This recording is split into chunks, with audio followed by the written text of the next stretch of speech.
Hello my friends, welcome to the All Movies. Today I would like to focus on the first actor to portray James Bond in the movie, Sir Sean Connery and his career. We start with first uncredited theatrical movie debut. He played an extra in crowd scene. Unfortunately I wasn't able to find him.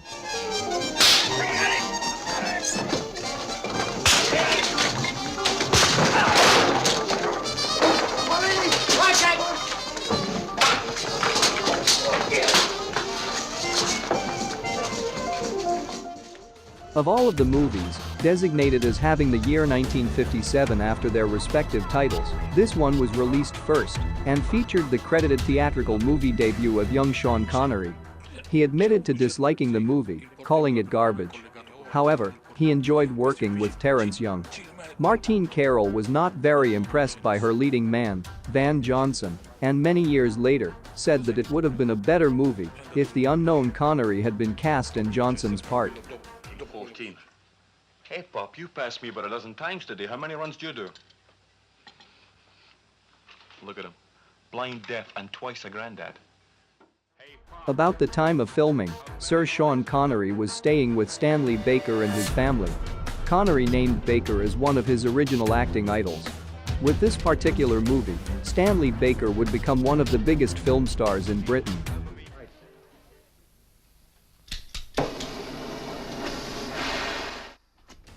Sean Connery is the only member of the cast who went on to have achieved true star status. As a result, he is frequently featured in cover art for the film with prominent billing despite the fact he only has a small bit part. No matter how short it is. Well, does that frighten you? No. No. I've been ringing you, and you didn't answer. I don't want you to leave me. We'll find a way out. Though the opening credits say, introducing Sean Connery, several movies in which he appeared were released before this one. What time do you want to cut the tapes tomorrow morning? I'm going to sleep till 9, unless the building falls in. That's very kind of you, but I don't think his lordship would like it. Why wouldn't he? Sure, I can instruct you in your new duties. Oh, she is my dear, my darling one, her eyes so sparkling full of fun, no other. This was the movie that brought Connery to the attention of Albert R. Broccoli, who then went on to cast him in his most famous role as James Bond in Dr. No. One of the few movies that he did not use his natural Scottish accent, speaking here with a distinct Irish twang. You sound like he's something to worry about. You'll find out. Do you realize that I have just lost $2.5 million? You can afford it. You're gonna be rich soon. Connery was paid $5,600 for his role in this movie. When asked to play in the next Tarzan movie, he said he couldn't because two fellows took an option on him for some spy picture and are exercising it. I dare do all that may become a man. Who dares do more is none. What beast was it then that made you break this enterprise to me? Might not be received when we have marked with blood those sleepy two of his own chamber, used their very daggers that they have done it. I'm Alexander of Macedon. King Alexander, you have desecrated this temple. I must ask you to leave at once. Yes, all right, I'll go in a moment when I've got what I came for. All King Philip's loyal subjects could at last hope for a legitimate heir to the throne. I want to be there when Wally gets back. Do you mind? Although Sean Connery is billed third in the cast, his character is the one that's central to the plot. This was one of the first movies where he wore a hairpiece. Along with a couple of others, this film contributed to him being cast as James Bond. 7 days leave, 5 bob. In 1965, at the height of the James Bond craze, American International Pictures released this movie in the US as Operation Snafu. The title, as well as the advertising campaign, downplayed the comedic aspects of the movie and by highlighting Connery's appearance, suggested it was an espionage thriller in the tradition of the James Bond movies. Oh, my sympathies. Well, we must celebrate. How about a banquet? The Angleterre. No. You love me. Anna. Say you love me. What are you afraid of? Of you, of you. Now, when will you learn you're my life, my... Yes. Come out, you dirty slobs! Running it back! With a $10 million budget, this was the most expensive black and white movie ever made until Schindler's List. Sean Connery asked that his scenes be filmed quickly so he could get to Jamaica in time to star in Dr. No. Bond. James Bond. Mr. Bond, I suppose you wouldn't care to, raise the... Contrary to popular belief, Connery was not wearing a hairpiece in his first 2 outings as James Bond. All of the sets and furniture were slightly smaller than they would be in reality, so that Bond would look larger. Sir Sean Connery called this movie his personal favorite of his Bond movies. Where's the girl I came in? Where is she? Well, I've just been reviewing an old case. Oh, so I'm an old case now, am I? Shh, it's the office. Tell them I'm on my way, will you? This movie broke box office records and was responsible for launching him as a major star, rather than Dr. No. He was outfitted for this movie with 8 specially tailored Seville Row suits, each one costing approximately $2,000.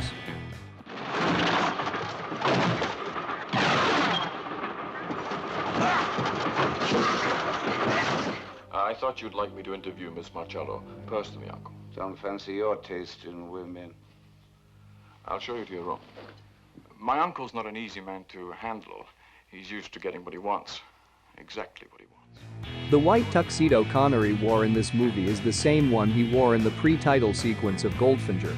The jacket even had the initials AR sewn on the inside, which stands for his character's name, Anthony Richmond. Well, that paper deals with the instincts of predators, what you might call the criminal class of the animal world. Lady animals figure very largely as predators. In any event, we'll just have to deal with whatever it is that you are. Whatever you are, I love you.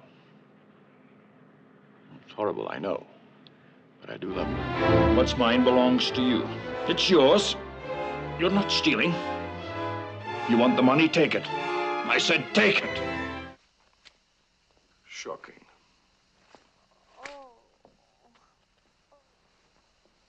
Positively shocking. The movie was the fastest-grossing movie in movie history when it was released and was entered into the Guinness Book of World Records. Sean never traveled to the United States to film this movie. Every scene in which he appears to be in the US was filmed at Pinewood Studios outside London. I noticed as I came in. We built it special. A few tons of sand and rock and a lot of labor and sweat.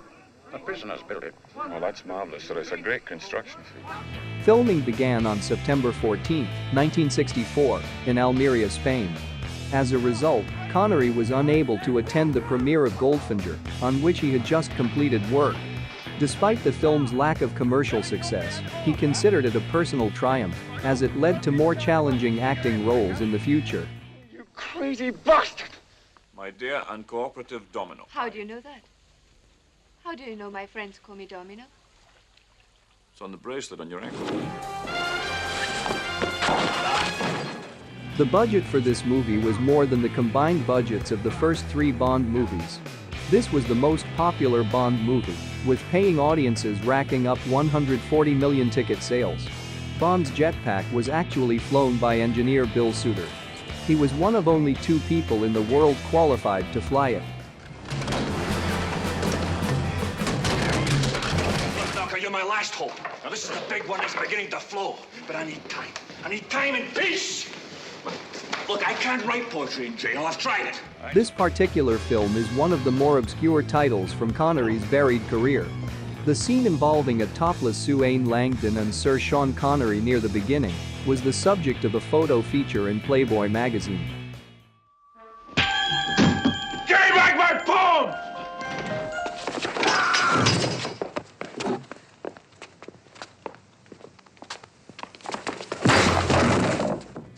The henchman Bond fights in Asato's office was played by Salmon pro wrestler, the High Chief, Peter Fanine Maivia, grandfather of Dwayne "The Rock" Johnson.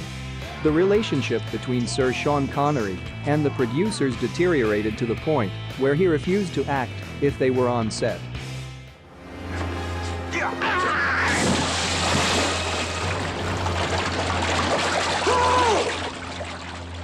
Bon appetit.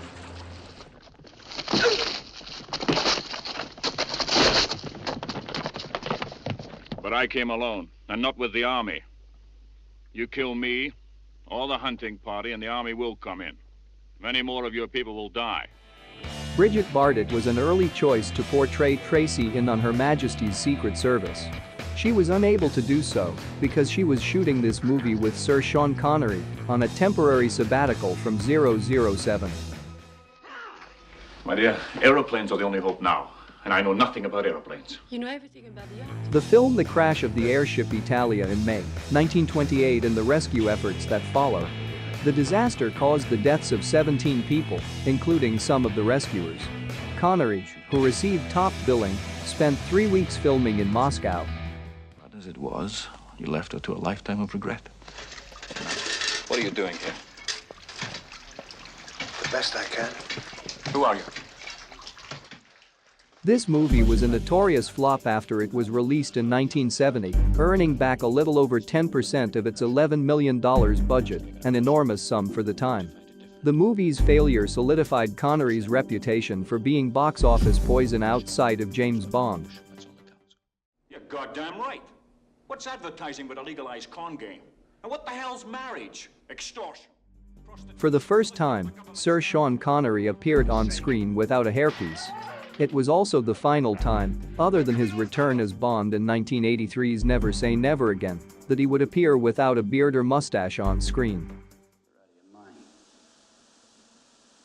You suit yourself. Well, how does substance found in nature, the cut glass, suggest marriage? I suppose I've replaced a dog as a girl's best friend, and that's about it.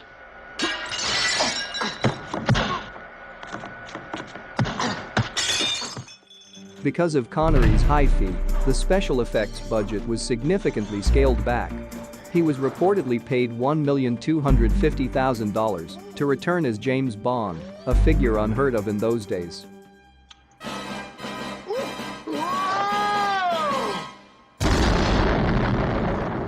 Looks to me that could be sisters.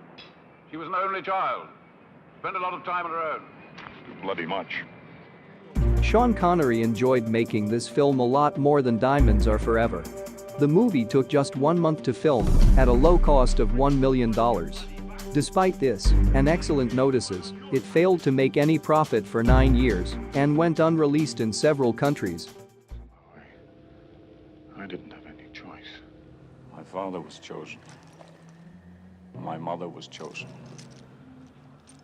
Only we could breed. According to writer, producer, and director John Boorman, Connery had a very hard time finding work after Diamonds Are Forever. Boorman was allegedly able to hire him for $200,000. To help keep costs down, Connery used his own car and drove himself during the production.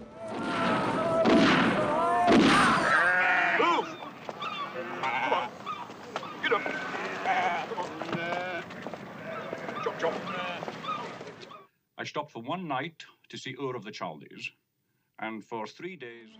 Lumet thought the best way to acquire an all-star cast was to sign the biggest star first. In 1974, that was Connery.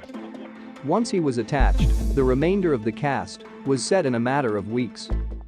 Greater friend. If we give in now, we'll have another hijack next week and the week after.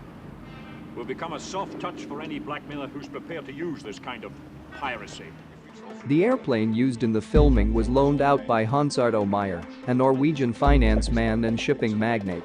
The cast was invited home to his villa for a party, and McShane and Connery was given a tour of what turned out to be a secret weapons cache for the Norwegian stay-behind army. Orders you must not obey.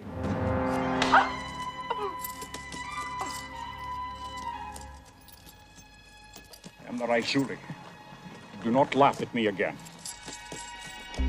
Connery was so impressed with writer and director John Milius that he requested his services as a script doctor for The Hunt for Red October.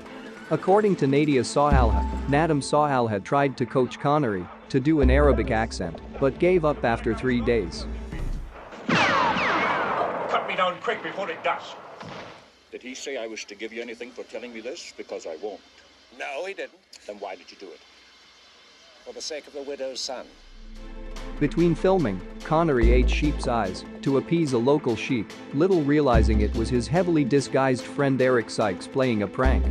Sir Sean Connery and Sir Michael Caine later sued Allied artists for what they felt was improper percentage profit share. Retire in sections! Retire! Retire, be damned! Am I in the wrong? I followed you for 20 years. I fought for you in the Crusades. I fought for you here in France. Show me a soldier and I'll fight him now. But I won't slaughter children for a piece of gold that never was. Audrey Hepburn was convinced to take the role of Marian, in part, from the insistence of her sons. Once her young sons learned that Sir Sean Connery had been cast as Robin Hood, they begged their mother to take the part so she could act with James Bond. She happily complied.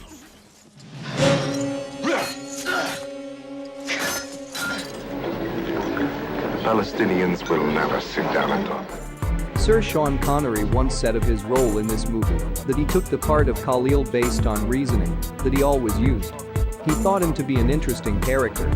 He was a contemporary man in every sense of the word, sportsman, diplomat, lover, intellectual, a complete man of our times.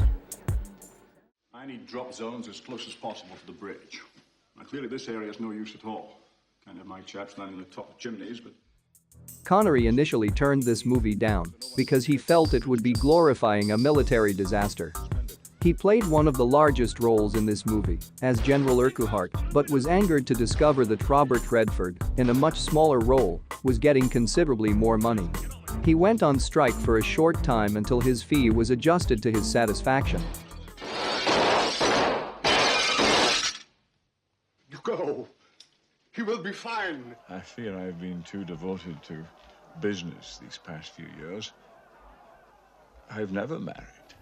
Connery spent several days running on top of a moving train. The train was supposed to be traveling at 35 miles per hour. He argued it was going faster. A helicopter pilot confirmed Connery's suspicion. The train was traveling at over 55 miles per hour. Haven't brought a change of clothing. Well, that's brilliant of you, isn't it?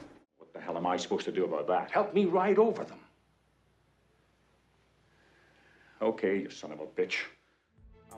Principal photography was shut down for 2 days when Sir Sean Connery contracted a respiratory condition during the filming of the mud sequence. The mud also knocked him off his feet, buried Karl Malden twice, while Natalie Wood was almost sucked into one of the pumps. Come on. 14 minutes to impact. 14 minutes. I want a room with water, which is sometimes hot. If there's a bath to put it in, I wouldn't mind that either. Hello? Would you inform General Bellow that Major Dapes has arrived? One of this movie's main posters was designed in painted artwork, with Sean holding a black pistol with his arm around a woman, featured several girls in bikinis, and displayed several action and adventure scenes from the movie, all typical of the James Bond movie franchise. What the hell was that all about? Oh, it's just his way. A little ceremony for the good folks. I don't like his way. Well, don't mess with him. He's an asshole. He's a very powerful asshole. Don't mess. The first movie to use the Introvision front projection process, which allowed an actor, actress, or other live-action element to be sandwiched by a projected background and foreground element, all in the same shot.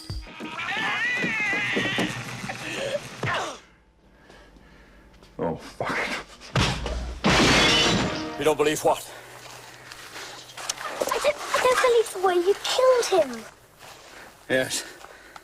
But it has to be done sometimes. In the original script, King Agamemnon was introduced as the warrior, who took off his helmet, revealing someone that looked exactly like Sean Connery, or an actor of equal but cheaper stature. To Terry Gilliam's surprise, the script ended up in Connery's hands. He expressed interest in the part. Married? Just lucky. Lots of girls. This movie's retitling from Wrong is Right to The Man with the Deadly Lens in English-speaking territories was to connect this movie with the James Bond franchise. One of this movie's main posters was designed in painted artwork, featuring Connery standing in a James Bond-like pose with a television camera. They'll slash everything for miles. There'll be fires, tens of thousands. Winds. Winds double the force, the destructive force of hurricanes.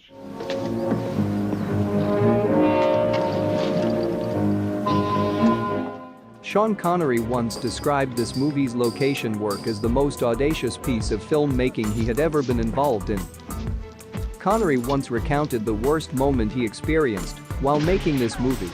Connery had to make a 300-meter walk alone down a glacier known to be laden with crevices hidden by a fresh snowfall and without safety markers.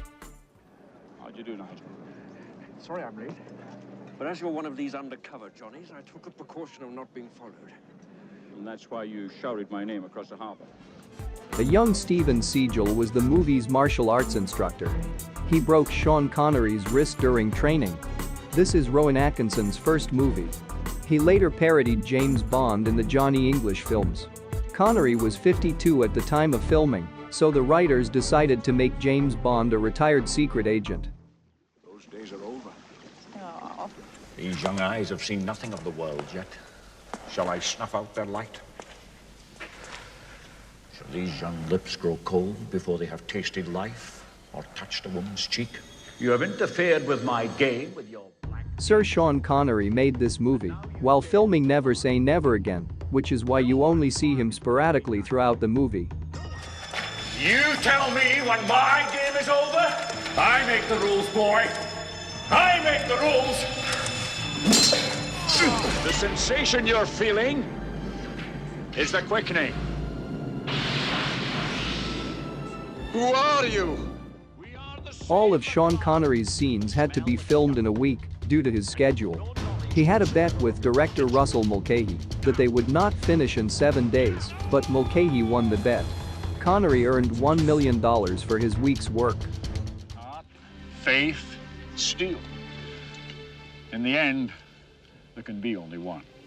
Is a place abandoned by God? Have you ever known a place where God would have felt at home? Sir Sean Connery's career was at such a low point when he read for the role that Columbia Pictures refused to finance this movie when director Jean-Jacques Annaud cast him as William von Baskerville. Christian Slater had nothing but praise for his co-star Sean Connery. Not without the protection of a glove, such as I'm wearing. Want to get Capone? Here's how you get him. He pulls a knife, you pull a gun. He sends one of yours to the hospital, you send one of his to the morgue. That's the Chicago way. And that's how you get Capone. Although he appeared in well over 60 movies and had won numerous movie awards during a highly successful career that spanned more than 50 years, his role in this movie resulted in the only Academy Award win. It was also his only Academy Award nomination. What are you prepared to do? This is my command here. You watch your mouth when you're here. Or I just might cut off your balls and serve them up for breakfast. Do you understand me?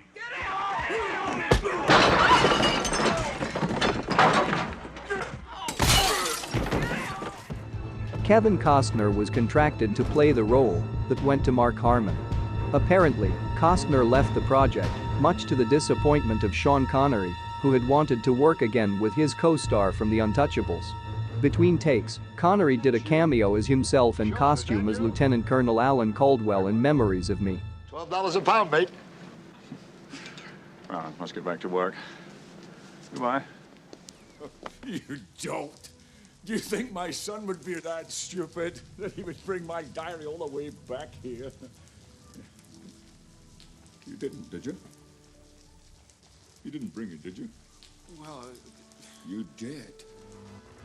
Sean Connery and Harrison Ford wore no trousers during the shooting of the entire Zeppelin sequence, mainly because it was filmed in a very hot studio, and Connery didn't want to sweat too much. He was always Steven Spielberg's first choice to play Indiana Jones' father, as an inside joke to say that James Bond is the father of Indiana Jones. Harrison Ford was 12 years younger than Connery in real life. That goose-stepping morons like yourself should try reading books instead of burning. Oh, Jesus, Vito, don't get started with that criminal gene crap. Carnegie. Director Sidney Lumet and producer Lawrence Gordon agreed that without Sir Sean Connery playing the grandfather, the project might never have gotten off the ground. Connery, who played Dustin Hoffman's father, is only 7 years older than Hoffman. You spend your life talking Westinghouse scholar. Now, what's the matter with that? It's all bullshit.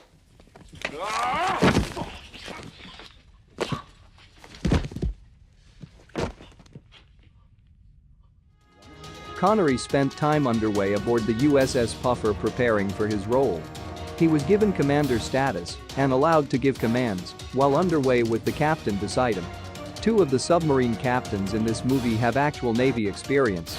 Connery was in the Royal Navy before becoming an actor. Scott Glenn spent 3 years in the United States Marine Corps. If there is to be hope, we must all betray our country. We have to save each other, because all victims are equal.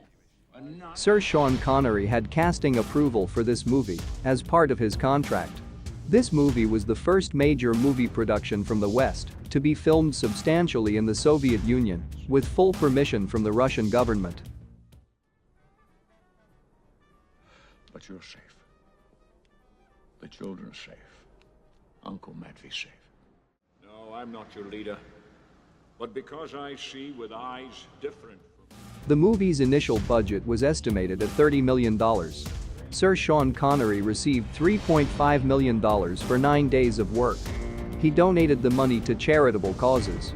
Other than James Bond, Juan Sanchez Villalobos Ramirez is the only character that he has played in more than one film.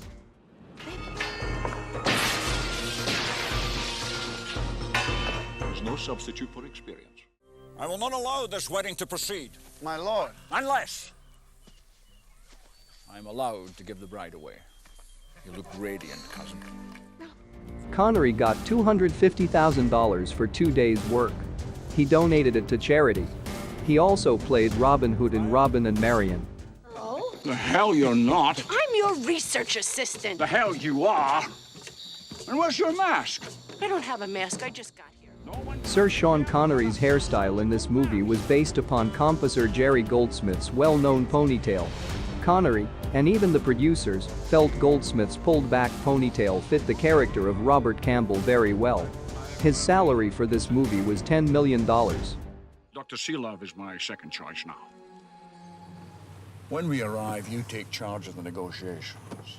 Don't bother to introduce me, don't refer to me at all, don't even look in my direction. Keep your jacket buttoned at all times. If they bow, you bow back, same depth, same duration. Michael Crichton wrote the part of Connor with Sir Sean Connery in mind. He and Michael Bax later quit the project, largely over disagreements with writer and director Philip Kaufman, that one of the lead characters should be changed into an African American. Well, perhaps I was a little hasty. You dozy bastard. You're very lucky you're not mincemeat. In fact, I'm thinking of Portugal.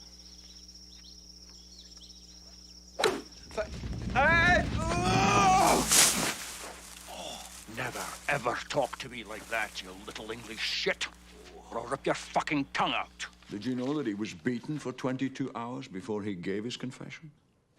So he says. So the cuts on his hand could have been from the beating, no? Sir Sean Connery turned down the role of King Edward in Braveheart in order to make this movie. He was the first choice for Morpheus in The Matrix, but he turned it down because he found it confusing. The role went to Lawrence Fishburne, his coster in Just Cause. And well. No, it's my turn now! Come on. God be praised you're safe. Nothing shall ever harm you again. My lord, Terrence Young was supposed to direct, but he died during early pre-production. It would have reunited him with Connery. Their last movie together was Thunderball. Though receiving top billing, Sean Connery does not appear until 30 minutes in. Julia Ormond was paid $350,000 for this movie. Her 2 male co-stars' combined fee was $14 million.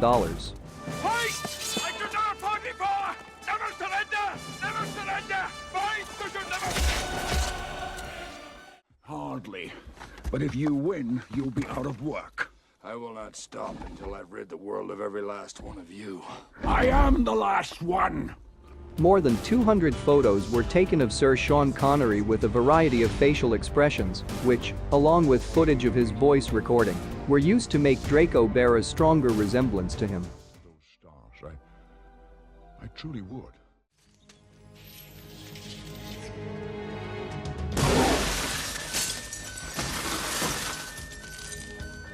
Womack. of shit. Reportedly, Sir Sean Connery accepted the part of Mason after learning that Nicolas Cage had been cast as Goodspeed, but he insisted the producers build a cabin for him on Alcatraz, as he didn't want to travel from the mainland to the island every day. He got what he asked for. Along with Entrapment, this was Connery's favorite film of his own during the 1990s. You all know who I am, and I know all of you. But you cannot know one another.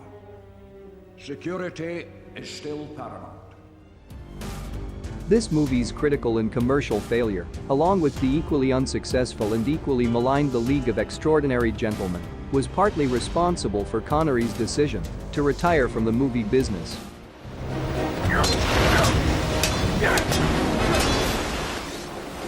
Not bad for an amateur. But do you really think we can save this marriage? Now that I've decided I like Leno better than Letterman? I'm sorry. I remember when my jokes used to make you laugh.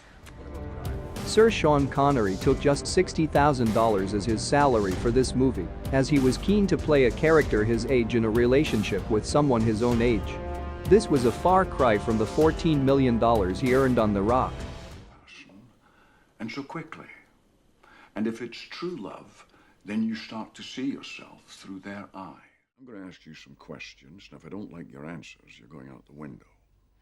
Why are you following me? I've got a proposition for you. How do I know that you're not? This movie came in $2 million below its budget. Co-producer Rhonda Tollefson credits this to producer Sir Sean Connery's thrifty Scottish ways. He drove his own car instead of hiring a driver and flew on commercial planes instead of using private ones, so that all of the money would show up on screen. Ripcord.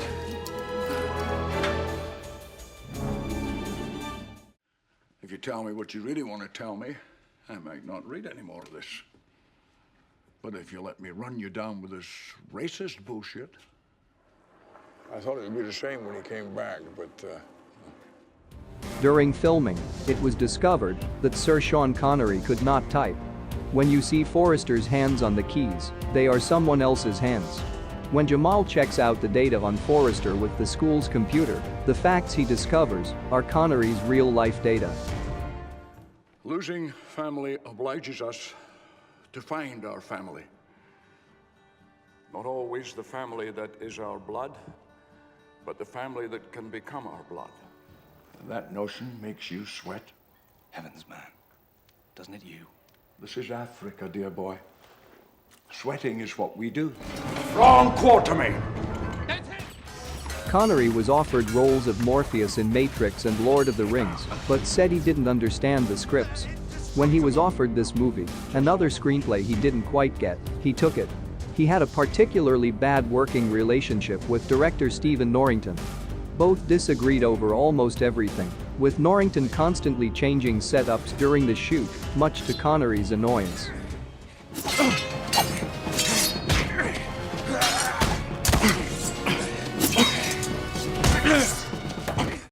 a frisky thing, that one. You're still looking good, old boy. This movie featured many references to James Bond, poking fun at Sir Sean Connery's career. It is his final project. And that's all, my friends. Hope you enjoyed it. Thank you for watching.